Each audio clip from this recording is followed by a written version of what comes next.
El Señor esté con todos ustedes. Lectura del Santo Evangelio según San Marcos.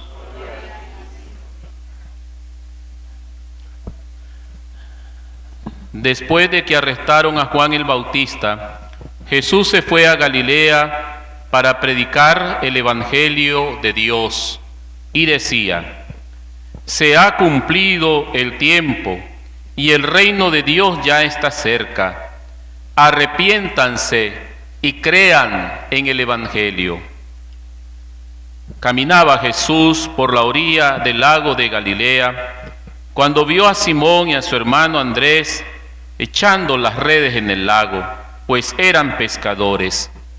Jesús les dijo: síganme y los haré pescadores de hombres. Inmediatamente dejaron las redes y lo siguieron. Un poco más adelante vio a Santiago y a Juan, hijo de Zebedeo, que estaban en una barca remendando sus redes. Los llamó y ellos, dejando en la barca a su padre con los trabajadores, se fueron con Jesús. Palabra del Señor. Pueden sentarse un momento, hermanos.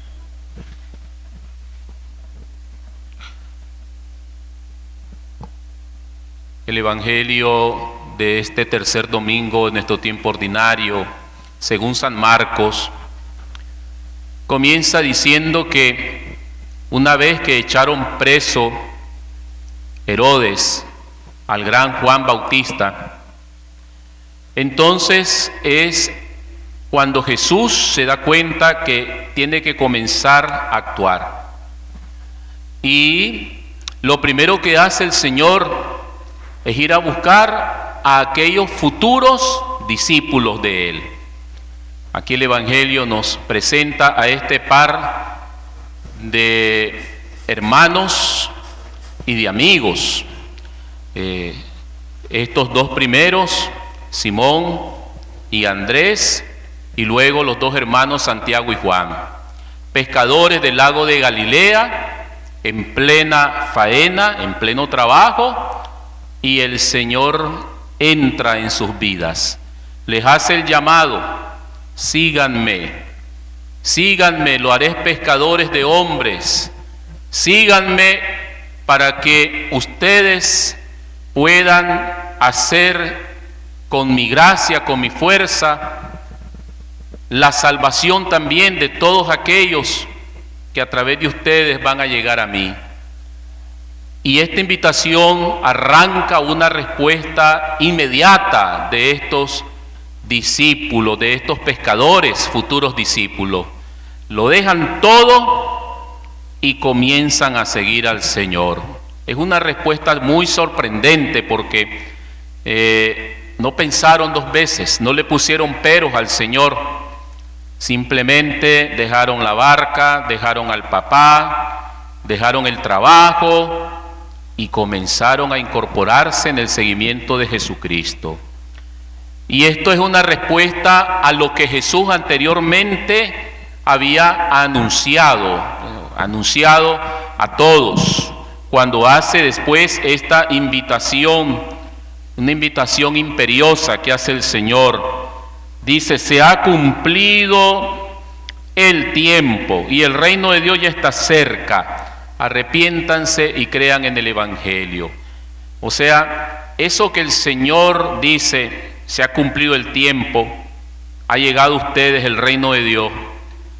Eso tiene una correspondencia en el seguimiento de estos apóstoles, de estos futuros apóstoles, de estos pescadores, porque ellos inmediatamente dejaron todo para seguir al Señor. Y eso es lo que el Señor pedía. Ya se ha cumplido el tiempo. San Pablo a los Corintios lo va a decir con sus propias palabras hoy en la segunda lectura. El tiempo es apremiante, dice Pablo. Otros traducen: el tiempo es corto. Es decir, todo lo que nosotros vivimos aquí, hermanos, no es eterno. Nuestra vida la vida del mundo, nuestras realidades humanas y temporales, todo eso es pasajero, concluye diciendo hoy San Pablo en la segunda lectura. Todo eso va a terminar, todo eso tiene un tiempo, un límite. Por eso es que nosotros tenemos que vivir el llamado que el Señor nos hace a vivir este tiempo hermoso de salvación, que Pablo le gustaba llamar el kairos, o un tiempo oportuno que Dios nos brinda en su llamado para que nosotros podamos con nuestra respuesta aprovecharlo para nuestro bien, para nuestra salvación. También en la segunda lectura está de fondo la idea de la pronta venida de Cristo, lo que se conoce en lenguaje paulino como la parusía de nuestro Señor, o sea, su segunda venida. Y esto es algo pues que los mantuvo a ellos en tensión escatológica, los mantuvo esperanzados. Y por eso Pablo pues les dice, vivan estas realidades como pasajeras. Pongan su corazón en las realidades eternas, en la vida eterna. Y como dice Cristo, en el Evangelio, que significa buena nueva, buena noticia, el Evangelio de Dios. Y abrir nuestro corazón a este Señor, hermanos, para que nosotros, a través de Él y con Él, podamos caminar hacia nuestra salvación. Una salvación que también supone nuestra conversión. Y esa es la otra gran enseñanza del Evangelio de este domingo. La llamada a la conversión, que empalma con la conversión de un pueblo en la primera lectura llamado Nínive. Un pueblo al cual fue enviado el profeta Jonás a predicar el arrepentimiento de sus pecados. Y miren ustedes, ese pueblo acogió la predicación del profeta Jonás y se convirtió hacia el Señor. Interesante porque es una respuesta igual como la de los pescadores en el Evangelio, inmediata. Esa gente ni siquiera esperó que el profeta Jonás recorriera todo el pueblo.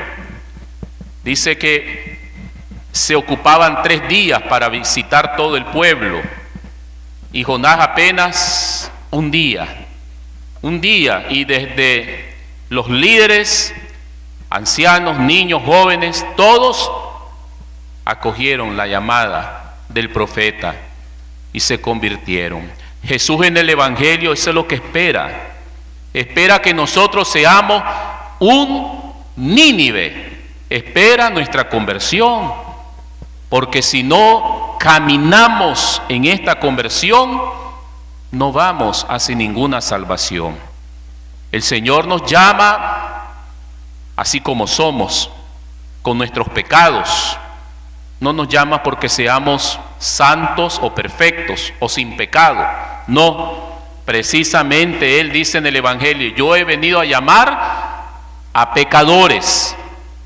Yo he venido a llamar a los que necesitan de médico, a los enfermos, no a los sanos. Yo he venido a llamar lo que estaba perdido. Así nos ha llamado en su misericordia el Señor. Pero una vez que nosotros le respondemos al Señor y traemos nuestra vida muchas veces llena de pecado, ¿qué es lo que tenemos que hacer? ¿Qué es lo que va a hacer el Señor con nosotros? No nos va a mantener en un pecado, no nos va a dejar que sigamos en el pecado, porque entonces no tendría lógica su salvación. Lo que el Señor nos va a ir dando es un proceso de purificación. Entramos con pecado, pero tenemos que ir purificándonos de nuestros pecados. Eso es la conversión. Hoy sería bueno que nos preguntemos todos, ¿cuáles son los pecados que tengo que purificar en mi vida? ¿Cuáles son esos pecados? Es bueno que nosotros los ubiquemos, que sepamos Y yo creo que si no estamos locos, ¿verdad? Tenemos nuestros 5 sentidos buenos, sabemos cuáles son nuestros pecados. Y ponerlos ahí, en las manos del Señor, para que el Señor purifique tu vida pecadora, para que el Señor nos limpie, para que el Señor nos sane de esos males, de esas enfermedades a causa de nuestros pecados. Y esto es caminar en conversión. Por eso hoy vamos a pedirle pues al Señor, hermanos, que nos ha llamado en su misericordia a todos a la vida cristiana, a la vida de la iglesia, a la vida de comunidad. Pidamos al Señor que nos dé la gracia de nuestra conversión, que nos purifique de nuestros pecados y que nosotros lo dejemos. A lo mejor lo más importante que tenemos que dejar son nuestros pecados. Aquellos hombres dejaron, ¿verdad?, su barca, sus redes, pero a lo mejor nosotros lo primero y lo más importante que tenemos que dejar son nuestros pecados, para ir libremente, sin carga alguna de mal, de pecado, caminando tras el Señor. Que así sea, en el nombre del Padre, y del Hijo, y del Espíritu Santo. Amén.